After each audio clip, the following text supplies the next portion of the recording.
चिंतन मनन योग।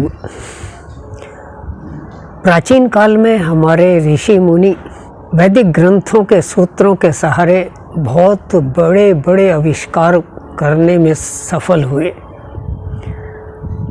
वह प्रक्रिया आज भी की जा सकती है यदि आज के विद्यार्थी चिंतन मनन योग का सहारा लेकर अपने जीवन में प्रयास करें तो कोई। श्रीमद् भगवद गीता में एक श्लोक आता है, असंशयम महाबाहो मनो दुर्निग्रहम चलम अभ्यासेन तु कौन्तेय वैराग्येण च गृह्यते।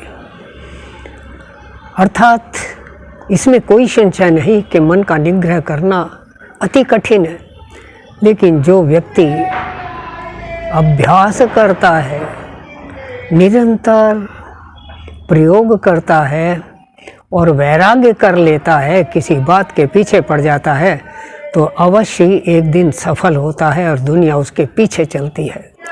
इसके लिए आवश्यक है कि थोड़ा सा वैज्ञानिक ध्यान अर्थात आनापान का प्रतिदिन अभ्यास किया जाए। जैसे हम प्रायः कहा करते हैं कि आनापान से तात्पर्य है कि आती जाती सांस को देखना, आती जाती सांस को गिनना, उस पर मन टिकाना और आती जाती सांस का नासिका के अंदर कैसी संवेदनाएं उत्पन्न होती हैं, उस संवेदना को पहचानना। जब एक व्यक्ति 1 से लेकर 100 तक ही गिनती गिनता है अपनी सांसों को देखकर, तो प्रायः वो 25-50 सांसों में भूल जाता है और सांसें चलती रहती हैं और व्यक्ति किसी विचार में खो जाता है। लेकिन वो उसके पीछे पड़ा रहता है, फिर दोबारा गिनता है, फिर दोबारा गिनता है, तो 2-4 के बाद ही वह 100 सांसों को गिनने में सफल हो जाता है। अर्थात जो व्यक्ति या जो छात्र 40-50 सांसों तक ही अपने मन को सांसों पर टिकाता था, वह अब 100 तक आराम से टिका लेता है। इसके बाद प्रतिदिन काम ना छोड़ें, लेकिन चलते फिरते खाली टाइम में प्रातः या सायकालीन भ्रमण में हर आती जाती सांस को यदि देखें तो 300, 400, 500 सांसों तक आप सांसों पर मन टिकाकर उनको गिनने में सफल हो जाते हैं। अर्थात अब आपका मन 400-500 सांसों तक उसमें टिकता है। तो जब हमारा मन सांसों में टिकने लगता है, तब हम जो पढ़ते हैं उसमें मन टिकता है। इसके बाद यदि आपके पास समय है तो सुबह शाम 10-20 मिनट के लिए बिना गिने कमर गर्दन सीधी करके कंधों को ढीला रखकर बिल्कुल एकांत में बैठकर बहुत ध्यान से अपनी सांसों में खो जाएं। अलार्म लगाकर 4-5 मिनट से शुरू करें और 10-20 मिनट तक इस अभ्यास को बढ़ाएं।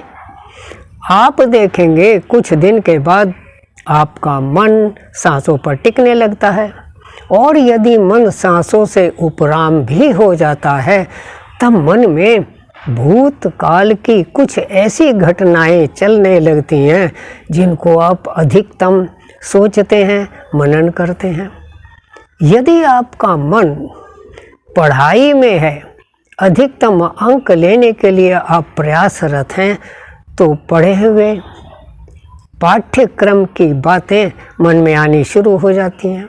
उस समय आप प्रारंभ में ही संकल्प करके बैठिए कि आज मुझे आनापान के अनंतर इस पर्टिकुलर चैप्टर का मनन करना है।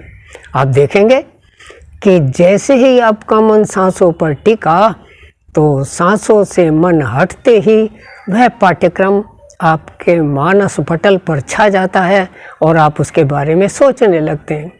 बार बार इस प्रकार करने से आप किसी भी पर्टिकुलर चैप्टर का शुरू से लेकर अंत तक अपने मन में विचार करते हैं और वह विचार हमारे मानस पर एक संस्कार के रूप में अंकित हो जाता है, फिर तो कोई समस्या ही नहीं कि आप कठिन से कठिन चैप्टर को बिल्कुल इजी करके आत्मसात करने में सफल होते हैं।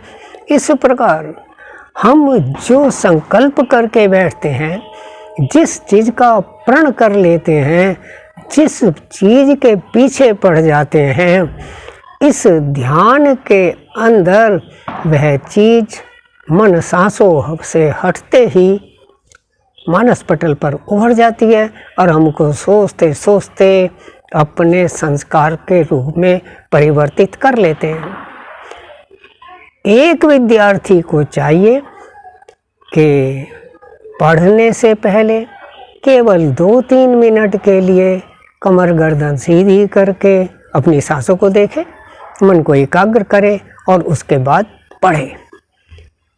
और पढ़ने के बाद फौरन 5-7 मिनट के लिए फिर कमर गर्दन सीधी करके आँखों को बंद करके एकांत में उस पढ़े हुए पाठ्यक्रम के बारे में सोचे, मनन करे, चिंतन करे।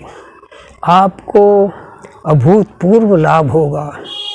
उस पाठ्यक्रम के बारे में कोई निबंध लिखे, दोहे बनाए, कविता बनाए, किसी को सुनाए, किसी को समझाए। अपने जूनियर क्लास के बच्चों को आप उस विषय के विशेषज्ञ के रूप में उभरेंगे। दुनिया आपका लोहा मानेगी। 100% अंक तो कोई बड़ी बात ही नहीं। आगे चलकर आप उसके बारे में कोई ग्रंथ की रचना भी करने में सफल हो सकते हैं। स्टार्ट तो कीजिए, सफलता आपका साथ देगी, कोई समस्या नहीं है।